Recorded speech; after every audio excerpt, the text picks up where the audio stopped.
cocktail culture in NYC just got elevated.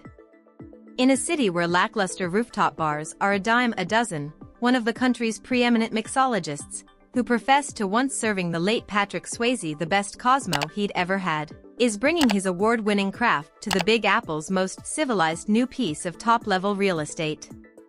Located on the 39th floor of the year-old Virgin Hotel in Manhattan's NoMad neighborhood, the Post got a preview of cocktail king Charles Joly's the Riff Raff Club, which opened its doors on Thursday, days after the drinksmith served the cast of Hulu's The Bear at the Governor's Ball in Los Angeles.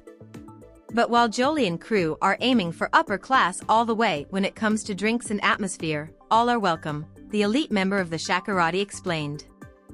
"I don't want the experience to feel overly precious or nerdy," the pro insisted to the Post. "The goal is to have something for everybody, whether for adventurous drinkers or people who'd normally sip on a plain vodka soda," he said. That's not to say cocktail nerds won't be wowed. The bar boasts an extensive liquid library of vintage spirits, some dating back to the early 1900s.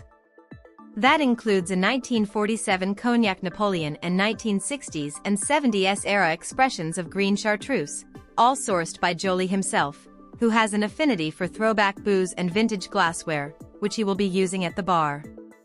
There's also the Negroni Affumicado, a Negroni infused with chicory applewood smoke. The $23 drink is served inside a box Joly actually created himself as part of his collection with Fortessa.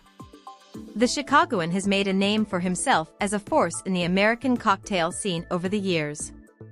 A James Beard-winning beverage director for his hometown's acclaimed The Aviary, Joly stands as the only American winner of the Global World Class by Diageo cocktail competition. He's collaborated alongside iconic chefs like Eric Ripert and Anthony Bourdain, and even has his own glassware company, Craft House by Fortessa. And the Southside native's talents have taken him far. Besides his stint at the Emmys, he's also the official mixologist for the Academy Awards every year. "You do get starstruck on occasion," he admits. "When it comes to the cushy gigs, he's slung drinks at everything from the Kentucky Derby to the Grammys to private events for the likes of Oprah Winfrey and Jimmy Kimmel." 2 years ago, I was setting up under the bar, and when I got up, my first guest was Quentin Tarantino. It took me by surprise. I was like, "OST, what are we drinking today?" But whether or not A-listers flock to Riff Raff is beside the point, Joly said. "There's a cool common thread that a bar is always a bar, whether at big events or a small brick-and-mortar place," he explained. Though sometimes both do collide, like early on in his career back in Chicago.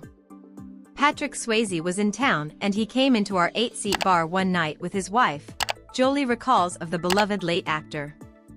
"Patrick was exactly as cool as you'd think he'd be. He actually ordered a Cosmopolitan, and I was like, okay.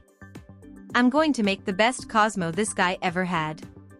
The Riff Raff Club is just the latest high-profile opening in an emerging cocktail scene in the Tony district sandwiched between Madison Square Park and the chaos of Herald Square.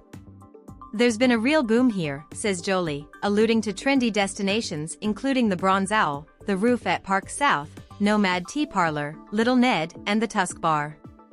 The nearby reopening of the experimental cocktail club occurred this week as well. You can go on an amazing crawl now in the neighborhood in any direction. The club, centered around an island bar, provides sweeping views of the cityscape and nearby Empire State Building.